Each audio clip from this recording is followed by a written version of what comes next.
Hi Paul, Ryan Sheffer here, PGA professional at Monarch Beach Golf Links with a video review from our golf lesson last week. And what we want to take a look at here on the left, as you can see, there's a red line on your forearm. That red line is basically talking about how we're not really seeing any of the left forearm, we're only seeing the right forearm. If you look over on the left side, what we tried to do here was just get it to where your shoulders were aiming more to the right. And if you notice, you'll be able to see a little bit more of your left forearm here in the picture frame. So that's definitely an improvement from where you were. Really simple change, but it's going to make some drastic changes to the swing as we take a look here in a moment. So now taking a look at this new video that I just posted up here, we can see on the left in the before swing that the hands are getting a little bit more away from the belt line than where we'd really want to see them. That's visible because you can see a lot of the ocean between your left arm and your shirt there. If we also look at the club head, you can see it's a little bit more behind the hands than where you might actually want it. Now, when we take a look on the right in the after swing, when we look at this golfer, we'll see that his hands are much closer to the belt line than they are on the left, so that's an improvement.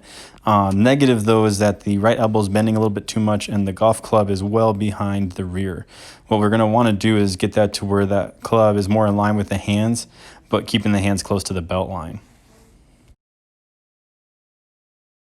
In this next clip, we're taking a look at the downswing, comparing it from before and after. On the left in the before swing, we can see this golfer is going to have a tough time playing good golf, right? The club's coming down steep. If you notice the shaft, it's above the swing plane line there, that upper yellow line. So that's no bueno. That's not what we want. When we look at this golfer here on the right, and this guy's going to have a little bit more fun on the golf course. He's going to hit the ball probably a little bit straighter. He's getting the shaft closer to the swing plane. That's more what we want to see. So this was not really talking about anything major mechanically in the swing. I just talked mainly to you about the shoulder alignment and forearm alignment. And you can see how that's already starting to make a little bit of a visual change here in the golf swing. In this final clip here, we're taking a look at what we call hip sway. So on the left, there's a line, that yellow line there on your right hip. That line, basically, you can see on the right, is represented how much have you moved laterally in the swing in regards to your hips. So if we look at your right hip there, you'll see that it's actually swaying a little bit outside that yellow line.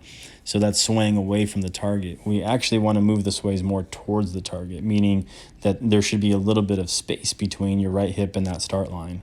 So some food for thought, things to take away, and obviously shows what we're going to continue to work on in your golf swing and fine-tune to help you get a little bit more enjoyment out of the game. So I'm enjoying working with you, Paul, and I look forward to seeing you at your next lesson.